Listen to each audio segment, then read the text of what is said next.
अवधूत चिंतन श्री गुरुदेव दत्त श्री स्वामी समर्थ. तुम्हा सगळ्यांचं स्वामी श्रद्धाक्षावर खूप खूप मनापासून स्वागत. येत्या 15 मार्चला आहे स्वामी पुण्यतिथी आणि स्वामी पुण्यतिथीचा जो सप्ताह काळ आहे तो लवकरच सुरू होणार आहे.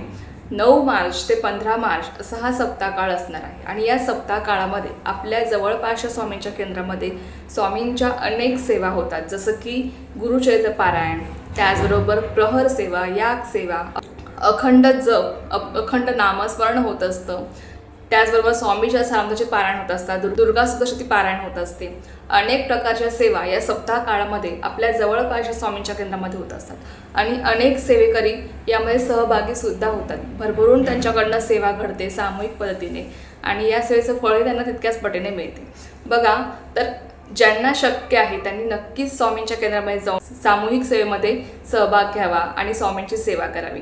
पण ज्यांना शक्य होणार नाही त्यांनी घरच्या घरी या स्वामींच्या पुण्यतिथी सप्ताह काळामध्ये आपल्याला कोणकोणत्या सेवा करायच्या आहेत, कशा करायच्या आहेत, तेच आपण आजच्या जाणून घेणार आहोत. तर बघा, नुकताच स्वामी प्रकट दिन झाला. स्वामी प्रकट दिनानिमित्त प्रत्येकाने आपापल्या परीने आपल्या यथाशक्तीनुसार स्वामींची जमेल तशी आपण सेवा केली. पण ज्यांना कुठलीही सेवा करणं शक्य झालं नाही किंवा ज्यांच्याकडनं कुठलंही पारायण घडलं नाही, कुठलीही सेवा करणं ज्यांना शक्य झालं नाही, त्यांच्यासाठी आता ही एक सुवर्ण संधी आहे. किंवा ज्यांनी स्वामी प्रकट दिनानिमित्त सेवा केलेल्या आहेत पण अजून आपल्याकडनं स्वामींची सेवा कशी घडेल किंवा आपण कोणत्या विशिष्ट दिनामध्ये आपण स्वामींची सेवा करू शकतो, त्यासाठी सुद्धा ही एक सुवर्ण संधी आहे. ती म्हणजे स्वामी पुण्यतिथी. स्वामी पुण्यतिथी 15 मार्चला आहे आणि स्वामी पुण्यतिथीनिमित्त आपल्याला स्वामींच्या काही प्रभावी सेवा करायच्या आहेत. तर या सेवा कोणत्या करायच्या आहेत, कशा करायच्या आहेत, बऱ्याच जणांना आता माहीत झालं आहे, पण तरीही एकदा सांगते. आपल्याकडनं स्वामींची सेवा घडते तेव्हा ती सेवा आपली कधीच वाया जात नाही. त्याच वेळेचा बॅलन्स आपला मागे पडतो आणि हा जो काही बॅलन्स आहे तो आपल्याला संकट काळामध्ये काम येत असतो. स्वामी आपली सेवा कधीच तशी वाया जाऊ देत नाहीत किंवा त्या सेवेचं आपल्याला फळ मिळणार नाही, मिळत नाही असं कधीच होत नाही. स्वामी आपल्याला आपल्या सेवेचं फळ देतात. आपलं काम आहे फक्त सेवा करण्याचं आणि आपल्याकडनं स्वामींची सेवा कशी घडेल. बघा, एरवी आपण सगळेजण सांसारिक माणसं आहोत. आपण कितीही ठरवलं तरी सुद्धा आपण पाहिजे तशी सेवा स्वामींची करू शकत नाही किंवा आपल्याला अनेक अडचणी सुद्धा येतात, जसं की घरामध्ये लहान बाळ असणं किंवा जॉब असणं, अनेक अडचणी आपल्याला सेवेमध्ये येत असतात. पण जेव्हा असे विशिष्ट दिन असतात तेव्हा या विशिष्ट काळामध्ये जेव्हा आपण विशिष्ट सेवा करतो तेव्हा त्याचं फळ जे आहे ते आपल्याला अनंत पटीने मिळत असतं आणि आपल्याकडनं सुद्धा स्वामींची भरभरून सेवा घडते आणि स्वामीसुद्धा आपल्यावर प्रसन्न राहत असतात. आता पुण्यतिथीनिमित्त आपल्याकडनं ज्या काही स्वामींच्या सेवा घडणार आहेत, अर्थातच स्वामी त्या सगळ्या सेवांचं आपल्याला फळ देणार आहेत. कुठे ना कुठे कधी ना कधी आपल्याला आपल्या सेवेचं फळ मिळणारच आहे, यात काही शंका नाही. आपलं काम आहे फक्त सेवा करण्याचं. आपण ते फक्त प्रामाणिकपणे अगदी विश्वास ठेवून मनापासून आपल्याला ते करायचं आहे. बाकी फळ कधी द्यायचं, काय द्यायचं, हे सगळं काही स्वामींवर सोडून द्यायचं. स्वामींना वाटेल, जेव्हा योग्य वेळ असेल तेव्हा स्वामी आपल्याला आपल्या सेवेचं फळ देणारच आहेत. स्वामी कधी आपली सेवा वाया जाऊ देणार नाहीत किंवा तशीच ठेवणार नाहीत. आपल्याला स्वामी आपल्या सेवेचं फळ देणारच आहेत. फक्त ते कधी द्यायचं, काय द्यायचं हे त्यांच्या इच्छेनुसार ते देतील. आपलं काम आहे फक्त सेवा करण्याचं. आपण ते प्रामाणिकपणे आणि मनापासून आपल्याला करायचं आहे. तर बघा, स्वामी पुण्यतिथी आहे 15 मार्चला. त्यानिमित्त आपल्याला स्वामींच्या काही प्रभावी सेवा करायच्या आहेत. त्यामध्ये सगळ्यात प्रभावी सेवा आहे स्वामीच्या सारामृत या ग्रंथाचं पारायण. आता हे पारायण तुम्ही 11 दिवसांचं किंवा 21 दिवसांचं करू शकता किंवा 11 किंवा 21 पारायणे तुम्ही करू शकता. तुम्हाला मध्ये मासिक धर्म असेल किंवा सुतक आलं, विटाळ आलं, जर तुमची इच्छा असेल की स्वामी पुण्यतिथीनिमित्त मी 11 पारायणे करेल, 21 करेल किंवा 7 पारायणे करेल, तरी सुद्धा तुम्ही संकल्प करून ही पारायणे करू शकता. अगदी स्वामी पुण्यतिथी झाली आणि त्यानंतर सुद्धा तुम्ही तुमची पारायणे कंटिन्यू केली, जर मध्ये तुम्हाला सुतक आलं, विटाळ आला किंवा मासिक धर्म आला तरी सुद्धा चालणार आहे. तुम्हाला या ग्रंथातले 1 ते 21 अध्याय रोज पूर्ण वाचायचे असतात, तेव्हा तुमच्याकडनं हे एक पारायण पूर्ण घडतं. आणि जर तुम्हाला हे शक्य होणार नसेल या ग्रंथाची 7, 11 किंवा 21 पारायणे करणं, तर रोज तुम्ही या ग्रंथाचे 3-3 अध्याय क्रमशः वाचा. म्हणजे जसं की आज 1, 2, 3 अध्याय वाचले तर उद्या तुम्हाला 4, 5, 6 अध्याय वाचायचे आहेत, परवा तुम्हाला 7, 8, 9 अध्याय वाचायचे आहेत. असे जर तुम्ही क्रमशः 3-3 अध्याय वाचले तुमचा 7 दिवसामध्ये हा ग्रंथ संपूर्ण वाचून होतो. म्हणजे तुमचं 7 दिवसामध्ये हे एक पारायण पूर्ण होतं. अशी तुम्ही तुमच्या यथाशक्तीनुसार तुम्ही 3 पारायणे करा, 5 पारायणे करा, 7 करा, 11 करा, तुमच्या यथाशक्तीनुसार आहे.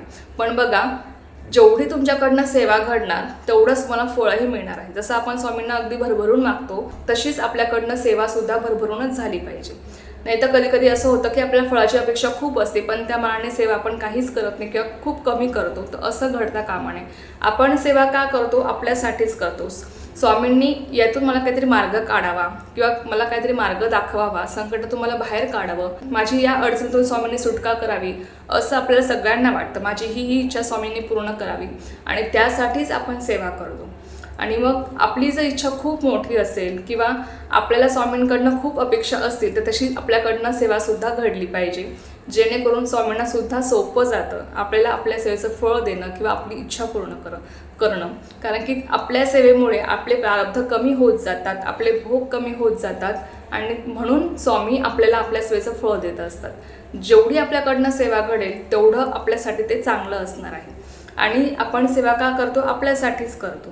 आपण सगळेजण स्वामींच्या सेवेमध्ये का आलेलो आहोत? आपल्यासाठीच आलेलो आहोत. आपलं चांगलं व्हावं किंवा आपली इच्छा पूर्ण करण्यासाठी, आपल्यावर जे काही संकट आहेत त्या संकटातून मार्ग काढण्यासाठी आपण स्वामींची सेवा करत आहोत. बघा, जेवढं मोठं संकट, जेवढी मोठी इच्छा असेल तेवढी आपल्याकडनं सेवा घडणंही तितकंच महत्त्वाचं आहे.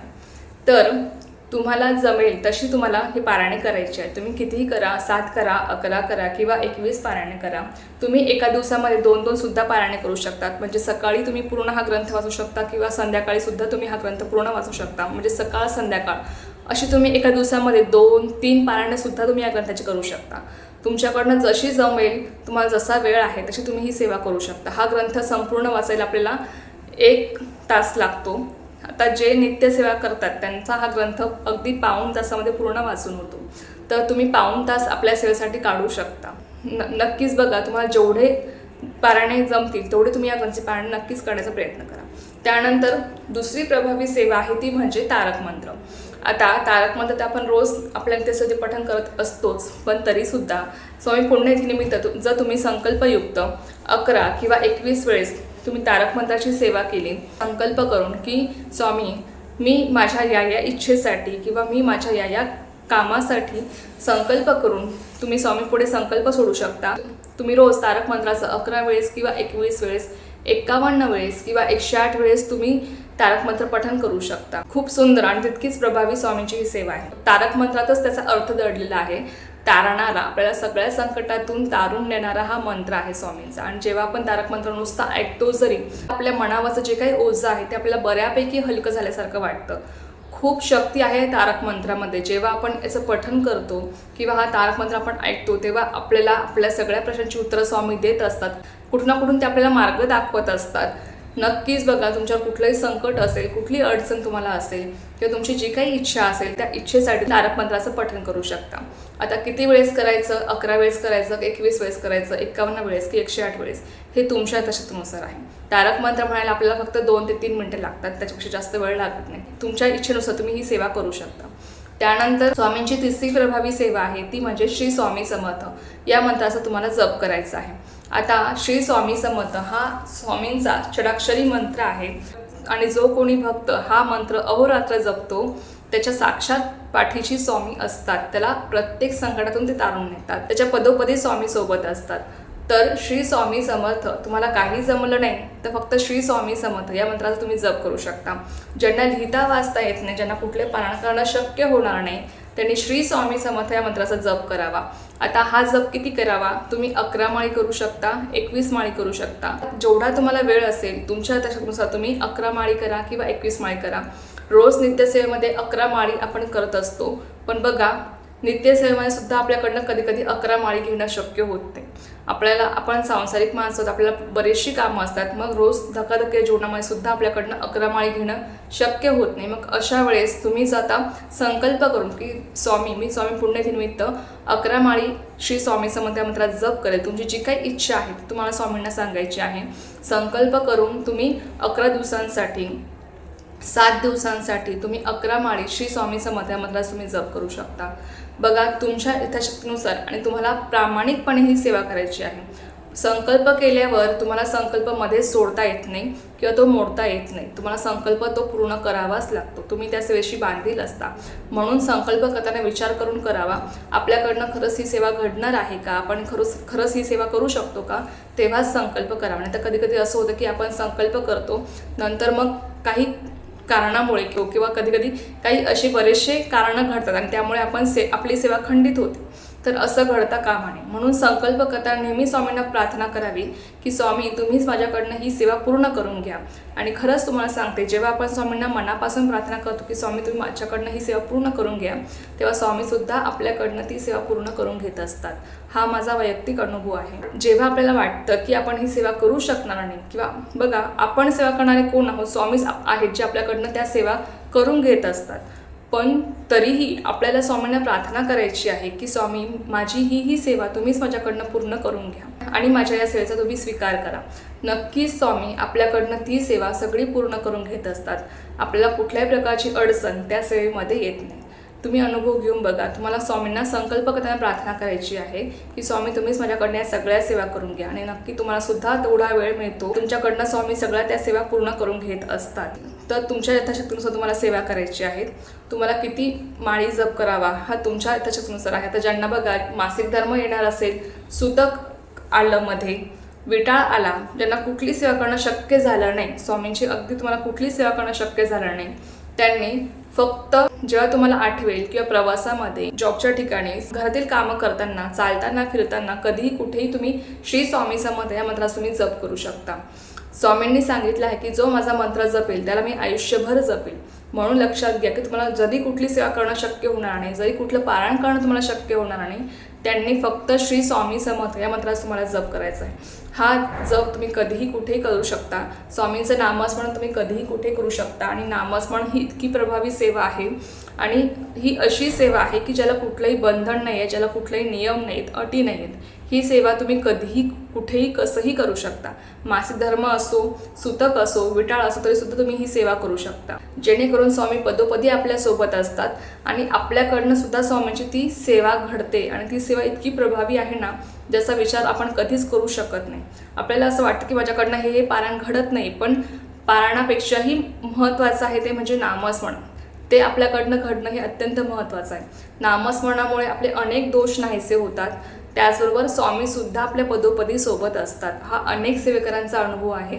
त्यामुळे जर तुम्हाला कुठलीही सेवा करणं शक्य नसेल, तुम्ही फक्त नामस्मरण करा.